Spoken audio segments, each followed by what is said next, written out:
Bismillahirrahmanirrahim. Taking a normally familiar stroll through Cambridge's city centre, I find myself, subhanallah, rather staggered by the difference these 2 weeks have made. The little roads and lanes call to mind the way Sundays used to be. They are almost deserted, but this particular day of rest will stretch on for weeks and months, and it's likely that at least some of these shuttered shops and restaurants may never trade again. I step over the prone and huddled homeless, still sleeping in their bags. This most dismal sight seems to be the only one which has remained unchanged. At the chemist's shop, a perspex shield protects the pharmacist not only from deadly coughs and sneezes, but also from insults. A minimum-wage Muslimah who works in a supermarket tells me that some customers throw their coins at her or fly into a strange and panicky rage. The sad, nervous queue attempts social distancing, towing a yellow-taped line, and not only from obedience. No one wishes to stand too close to Azrael, the angel of death. The consumer carnival, the Mardi Gras of our product-addicted age, is over. This feels like some kind of morning after, a hangover. We used to reach happily for the goods in the shops which shone and sparkled before our entranced and childish eyes. Now we hesitate and touch gingerly, reluctantly, as though touching the skin of a corpse. I press the keys on the ATM, wondering if my hands, instruments of so much heedless taking in past years, are now carriers of my own demise. A £20 note, the most recent banknote to be plasticised, may be a filthy lucre which can kill us. We want to sanitize it. The thrill of wealth is over. The world is fasting in a certain way. This is an imsak of capitalism, whose Belshazzar's feast has abruptly broken up. As for the daytime visitor to the stunned city centre, much is off limits. As a Ramadan hadith tells us, the devils are chained, sufidati shayateen. The wary shoppers are interested not in nice things, but in survival. Old habits of absent-minded browsing seem absurd. Our Prime Minister, bearing his hedonist soul, has closed the bookshops but kept the off-licences open, but even they do not seem to be busy. Many people are polite and caring, but everyone is chastened, subdued, sober, watchful. Of course, this sudden crash is falling differently upon different heads. For the old, my absent-minded sneeze may bring a terrible death. For the young men who are standing together and laughing, waiting for their bus, the risk seems trivial, and what young blade worth his salt shuns a risk? This game of Russian roulette that they play every day is new and edgy, and they feel immortal, blithely confident that they at least will be standing for the same bus next year. So heaven has given us to live in interesting times. We're entering the gravest global crisis in many decades, and it's right for Muslims to reflect, taking advantage of these newly long and quiet days. But before we do so, let us self-quarantine from the panicky and sensational media. Let us click away and block up our ears against the second-rate fumbling politicians. Let us look from our windows upon the eerie emptiness of the streets and consider what God might mean by this. Even the atheist brain knows ours for a time of hubris. We madly ravage and violate nature and walk upon the moon. Every other species cringes from us as ecosystems die. Our gamed financial system is increasingly parasitical upon the poor. From our human perspective, COVID-19 is an infection which disorders our world. But seen from the world's perspective, humanity itself has, over the past age, become a still more deadly disease. Like a fungus or a hookworm, we suck the blood of the host, multiplying insanely until the ecosystem itself, the planet which we vampirize, starts to sicken and die. Bani Adam, released from the natural restraints urged by religion, has itself become a disease in its planning and its wisdom, no more intelligent than a microbe. We have become a Qarun virus. And now God's world is paying us back with this invisible miasma which makes us afraid even to inhale. Putin and Trump, masters of nuclear arsenals, are staggering back from its influence, discovering perhaps the Naqshbandi rule of khush dardam, mindfulness in every breath. So small an enemy to have overthrown our world, too tiny to see, the corona literally a crown, this microscopic flimsy protein, this almost nothing, is now king of the world. In this divine irony, we remember old fables of the mouse and the elephant genre. The Holy Prophet, whose entire message is a challenge to love of dunya and fear of death, was born in the year of the elephant. How often we repeat that surah as though it were a nursery rhyme. But Abraha the tyrant remains a perennial symbol of the arrogance which seeks to displace the things of God. The Seerah writers tell us that the birds which rained clay pellets upon him and his army also brought a disease, so that their flesh started to rot on their bones while they still lived. It was a kind of terrible Ebola eating them alive. فَجَعَلَهُمْ كَعَصْفٍ مَأْكُولٍ. Microbes, then, which are part of the symphony of the world's balanced ecosystem, also belong to the army of God. At times they serve us through the divine names Al-Razaq, Al-Latif. Our stomachs and intestines are crawling with them, and without them we could not digest our dinners. On the land they then break down dead matter and return it to the soil. They limit populations naturally, maintaining the balance, mizan of creation, in which every species has the right to its space. But at other times, no less necessary for the balance, they serve the divine names Al-Qahar and Al-Muntaqim, the compeller, the avenger, and thus did Allah use them to strike down the oligarch Abraha and his elephant, his commandos and his marines. Allah says that He is with the poor and broken-hearted. أَنَا عِنْدَ الْمُنْكَسِرَةِ قُلُوبُهُمْ. The Qur'an makes us uneasy with its uncompromising prophetic arguments against status, pride, and the hoarding of wealth. The Sharia, with its zakat and its inheritance laws, aims to break up fortunes, smashing them with the hammer of God's justice. By contrast, the parasitic modern schemes of Homo economicus have led to a historically unequalled hoarding of wealth by the global 1%. And so, the great Quranic stories of truth-confronting power tell us again and again that Pharaoh is overthrown not by another superpower, but by a mere prophet in rags, a member of a despised subject race made up of imported labourers and immigrants, a man who has even doubted his ability to speak clearly. Barefoot he stands before the throne of Memphis, defying the magicians of the autocratic state, whose wealth is directed insanely to the creation of marble mausoleums for the rotting dead. The autocrat turns away in scorn, and the plagues of Egypt fall upon his land. What power can his minister of defence marshal against the frogs, the blood, and the infection which covers him and his people with festering boils? Again, the smallest members of nature's kingdom are used by Providence to strike against the destructive and unjust megastructure of oppression and pride. And again, let us recall the heroic standing of Abraham in the court of Nimrod. This comes in the Surah Al-Baqarah.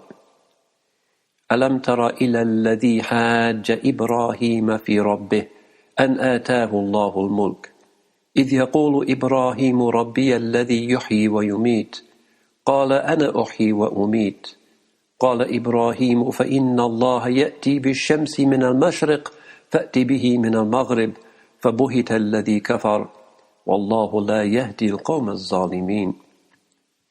Have you not beheld the one who argued with Abraham about his Lord, God having given him the kingdom?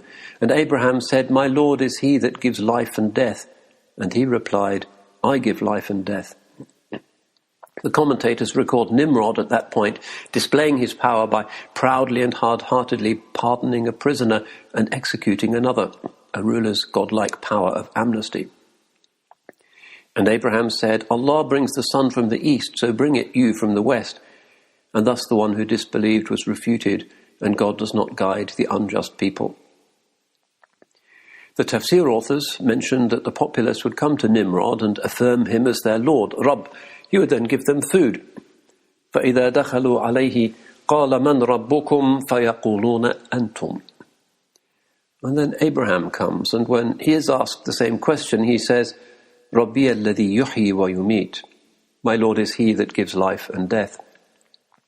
Thrown out from the tyrant's presence and going back to his family, Abraham fills his food sacks with sand so that at least for a while they will think that he has brought them something and be consoled. He falls asleep, and when Sarah, his wife, opens the sacks, she finds them miraculously filled with the finest grain. As for Nimrod, the chronicles mention that while he was dispensing this form of justice, a mosquito or a gnat crawled into his nostril. فَبَعَثَ اللَّهُ عَلَيْهِ بَعُوضًا فَدَخَلَتْ فِي مَنْخَرِهِ.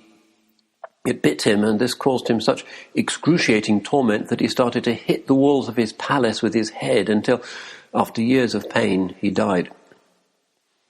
The point, of course, is, again, that the smallest creatures can overthrow the proudest human hubris. And in our time, it is the virus that wears the crown and the mighty who are helpless and humbled. Look at the politicians across Europe who have persecuted the honourable traditions of Islam. It is they now who are forced to wear the niqab. Plague and pestilence are nothing new or surprising for Islam. Look in our texts and we find that waba, defined as an epidemic, and i'ada as contagion, and medieval Islam knew perfectly well that the result could be a massacre. Ibn Battuta, describing the Black Death in Cairo, records that 20,000 people a day were dying, and the imams would cry out, "Shahada, Shahada." The reference, no doubt, was to the Bukhari hadith that says that those who stay in a plague-stricken land, reckoning that nothing can befall them save Allah's decree, will receive a reward equal to that of martyrs. But because Muslims value medicine and their founder himself prescribed remedies, there was healthcare provided generously by waqfs. I like this description of one medieval Egyptian hospital written by the historian Lane Poole. Cubicles for patients were ranged around 2 courts, and at the sides of another quadrangle were wards, lecture rooms, library, baths, dispensary, and every necessary appliance of those days of surgical science. There was even music to cheer the sufferers, while a reader of the Quran afforded the consolations of the faith. Rich and poor were treated alike, without fees, and 60 orphans were supported and educated in the neighbouring school. Historians agree that, in fact, the modern-day hospital originated in the Islamic world. There is a good account of this in Aramco World magazine, entitled The Islamic Roots of the Modern Hospital, which is easily found online, and which all medical professionals, I think, ought to read. The article begins with a quote from the Waqfiyah, the founding document of the hospital of Sultan Qalawun. "The hospital shall keep all patients, men and women, until they are completely recovered. All costs are to be borne by the hospital, whether the people come from afar or near, whether they are residents or foreigners, strong or weak, low or high, rich or poor, employed or unemployed, blind or sighted, physically or mentally ill, learned or illiterate. There are no conditions of consideration and payment. None is objected to or even indirectly hinted at for non-payment. The entire service is through the magnificence of God, Allah, the Generous." The hospital, then, the Dar Shifa or Bimaristan, is one of Islam's gifts to the West, emerging from a culture in which compassion but also medical professionalism were highly valued. So much overlap and commonality between the influencer and the influenced. And yet that culture differed from our own in one key respect. Pre-modern Muslim medics and ulama who thought about contagion assumed a social world in which human expectations from life and dunya were modest. Terrors about death and a love of abundance are more the sunnah of Nimrod and Pharaoh. They are the way of Abu Jahl, not that of the seal of the messengers. As the poets say, they reflect the materialism of the donkey, not of the Jesus who rides it. Our modern attitudes to death are very unrealistic, evasive and stressful. Atheist beliefs, which of themselves spread like a virus thanks to the unclean matter which has accumulated in our hearts, persuade many that clinical death is the end of ourselves. As the Quran describes such people, وَقَالُوا مَا هِيَ إِلَّا حَيَاتُنَا الدُّنْيَا نَمُوتُ وَنَحْيَا وَمَا يُهْلِكُنَا إِلَّا الدَّهْرِ. This is in Surah Al-Jathiyah. It means, they say it is only our life of this world. We were dead and we live, and only time kills us. Such people are tragically terrified of death. In fact, this forms the major terrorism which dismays humanity in our age, the wicked threat of a meaningless and eternal nothingness. In the old Arabia, the Jahili Arabs had no confidence in life after death, but the man of praise, in his saddest moment of confronting them, was told, وَلَلْآخِرَةُ خَيْرٌ لَكَ مِنَ الْأُولَى. The next world shall be better for you than this. And in Surah Al-A'la, بَلْ تُؤْثِرُونَ الْحَيَاةَ الدُّنْيَا وَالْآخِرَةُ خَيْرٌ وَأَبْقَى. You prefer this worldly life, but the next life is better and more permanent. Death is a normal and natural part of our frail human reality, and its decree proceeds from an inexorable divine name, Al-Mumit, the Slayer. Pre-modern humanity saw it on every hand and knew how to cope. Rituals helped a good deal, but even more healing was the awareness of the divine wisdom and mercy. So the man of praise said, remarkably, Tuhfatul mu'min al-maut. The precious gift to the believer is death, because he or she moves on from this disappointing world to the world of pure mercy and meaning. True, the Holy Prophet also tells us not to hope for death. La yatamanna ahadukum al-maut. Let none of you hope for death, for our ending is to be by his decree, not our preference. We simply accept it calmly as an entire expression of the divine wisdom. This is one reason, no doubt, why believers enjoy better mental health outcomes than atheists. A 2013 Daily Telegraph article noting the intrinsicality of religious belief to human beings proposed that atheism itself should be classed as a mental illness. But it is a widespread infection with ugly psychological symptoms, and in modern Britain this is showing. The monstrous cruelty of atheist beliefs is revealed never more sharply than by the suffering of relatives as they receive the news that a loved one has died in an ICU. A void replaces a soul. There are no timeless rituals. There is not the glimmering of hope. Our British Muslim heritage offers much inspiration here. Its story begins with Abdullah Quilliam's heroic community in 19th century Liverpool, in a rough time and place where hostility and threats were even more widespread than they are today. But Quilliam believed in traditional Islam, and the spirit of what he called Islamic resignation runs like a leitmotif throughout his writings. For instance, he writes his characteristic poem, The Last Journey. When the clouds are dark and dreary, at the close of mortal way, when with faltering footsteps weary, I am going home to stay, evermore to stay. Then I think of loved ones parted from me now full many a day, and I feel quite blithe-hearted, I am going home to stay, evermore to stay. Absence makes the heart grow fonder, at least so the poets say, and there'll be no parting yonder, I am going home to stay, evermore to stay. Though alone the path I travel, though my mortal powers decay, my feet tread upon sure gravel, I am going home to stay, evermore to stay. Be it late or be it early, comes the call I must obey. Cheerfully I'll meet it fairly, I am going home to stay, evermore to stay. Another author of that early age of our community was Amherst Thiessen. I like his poem on the Holy Prophet and Hazrat Abu Bakr as they sheltered in the cave from the murderous Qurayshi gangs attempting to prevent the hijrah by murdering them. The poem takes its cue from the Quranic record. ثاني اثنين إذ هما في الغار إذ يقول لصاحبه لا تحزن إن الله معنا. The second of the two, when they were in the cave, when he said to his companion, do not be sad, Allah is with us. Will he we live, no mortal power can take our lives away. Will he we die, to him we pass, no need to feel dismay. O may we thus through life's rough voyage with all its tempests cope, make God the rock whereon we cast the anchor of our hope. Come weal, to him we give the praise, come woe, on him we rest.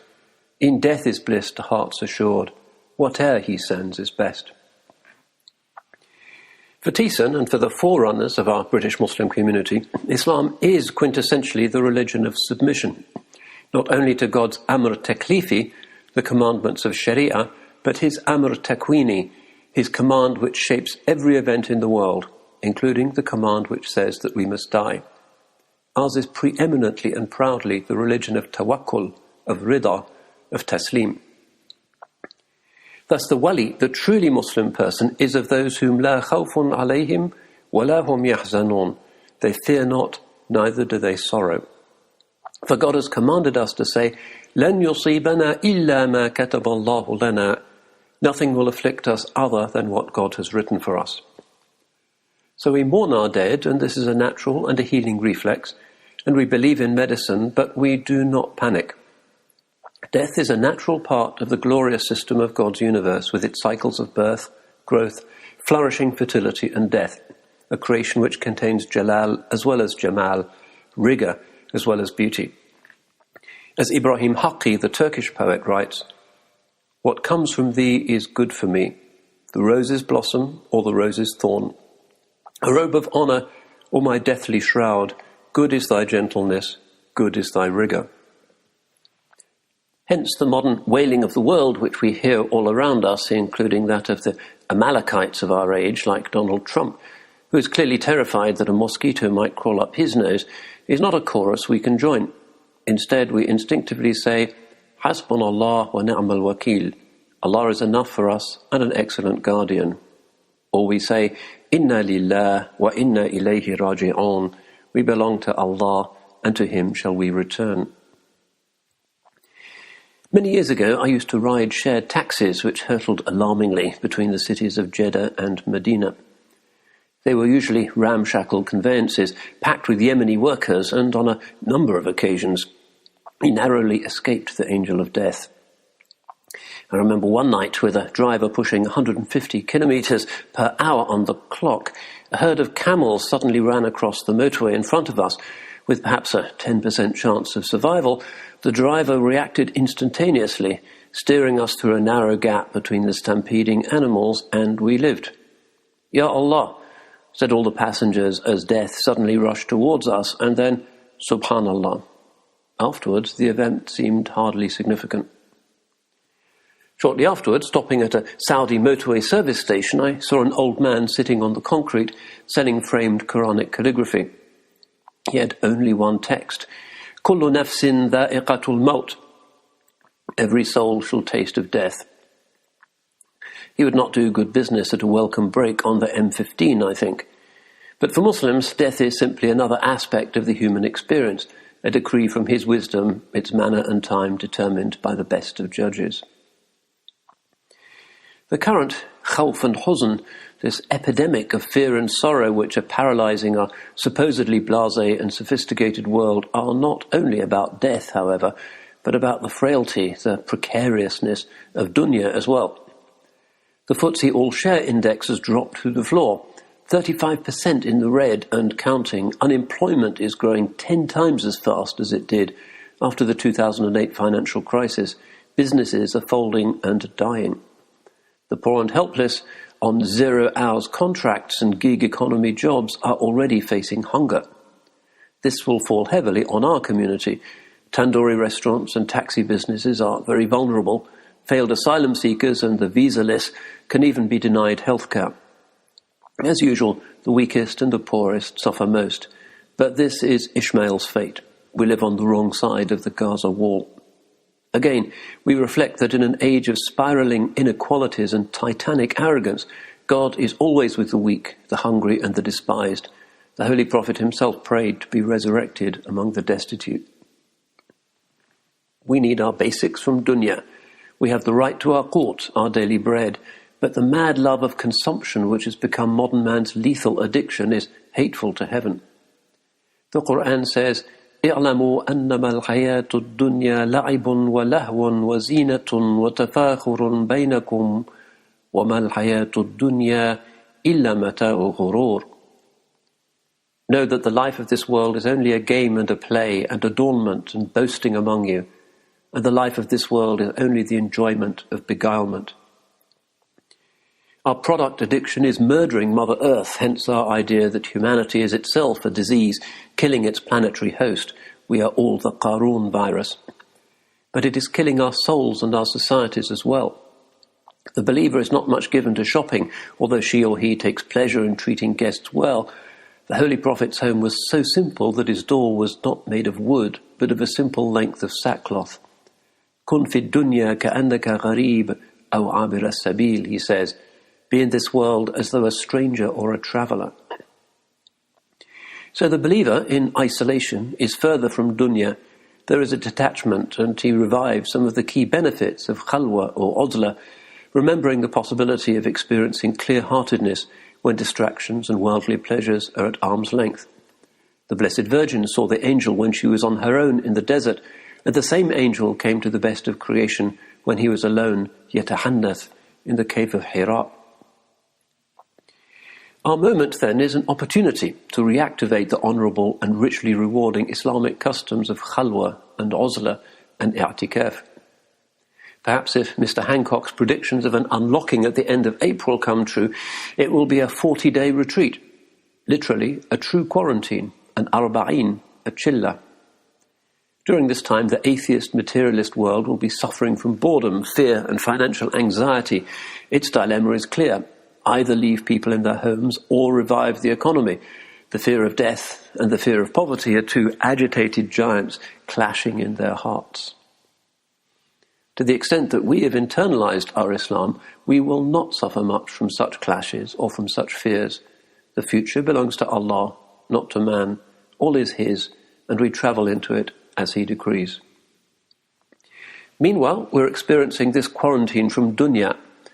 I like the book of the German Muslim author Michaela Özelsel, 40 Days, which is the diary of a 40-day solitary retreat. She records how each day brings increasing self-knowledge and gratitude and amazement at the nearness of Allah Ta'ala and a sense of life and of creation as a pure and unmerited and astonishing gift. I like the way her spiritual guide recites prayers as she enters the apartment where she is to perform this chilla, before closing the door with the traditional phrase that he says to her, Yumuşak geçsin, may it pass softly and easily. For many people, the confinement is irksome and the purity of spiritual concentration seems like an unrealistic hope. Children fight and need exercise. We miss our friends. And this, the greatest pain, in Ramadan we are likely to miss the timeless majesty of our Taraweeh prayers. Our hearts miss the mosques. And in this distance we learn how much we need the beautiful and healing forms of our practices. And we realize also, with sorrow, how impoverished must be the life of the godless. But Islam has no priesthood and no consecrated churches. The Chosen One tells us that one of the khasa'is, the special characteristics of his ummah, is that جُعِلَتْ لِيَ الْأَرْضُ مَسْجِدًا. The whole earth has been made a mosque for me. In almost every home there is someone who can lead the prayer, even in a basic way. The fasting can proceed in a fully Sharia-valid manner. Our zakat al-fitr can still be paid. Islam is entirely doable in our seclusion. So let's relearn the traditions of seclusion, uzla, and let's not waste time but seize the opportunity. We can read books more than we ever did before. Ni'mal anisu kitabu, in fatakal ashabu. How good a friend is a book when friends are unavailable.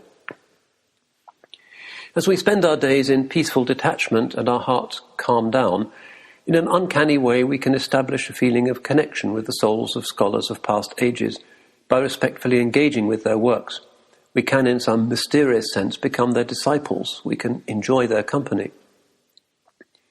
In the same way, we must establish the prayer strongly in our homes, remembering the prophetic commandment that our houses must not become like graves, but must be brought to life by salat. The adhan should be recited loudly and on time. We should log on to live Quranic recitation rather than simply listen to recordings.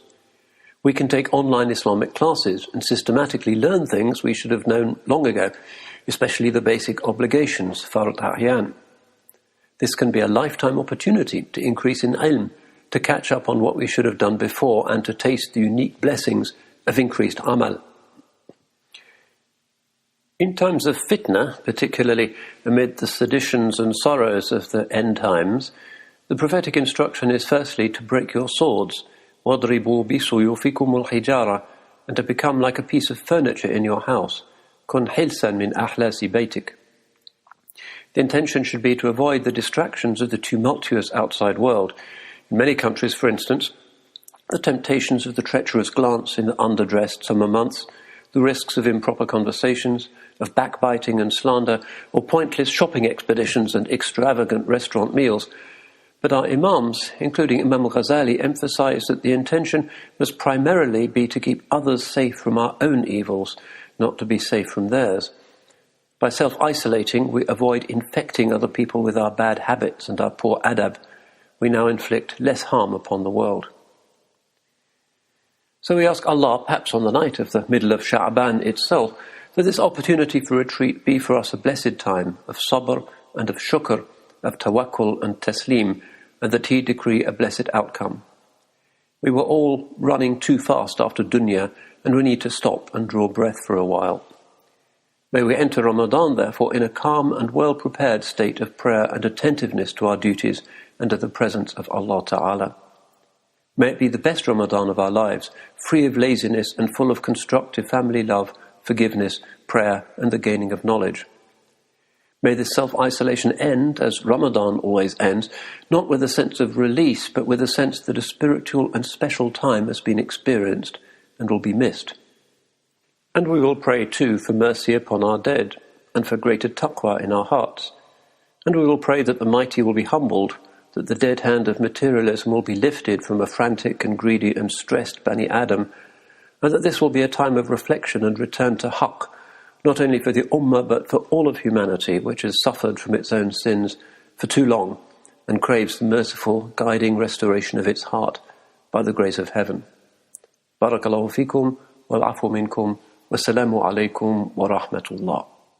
Support the next generation of Muslim thinkers by donating today at cambridgemuslimcollege.ac.uk.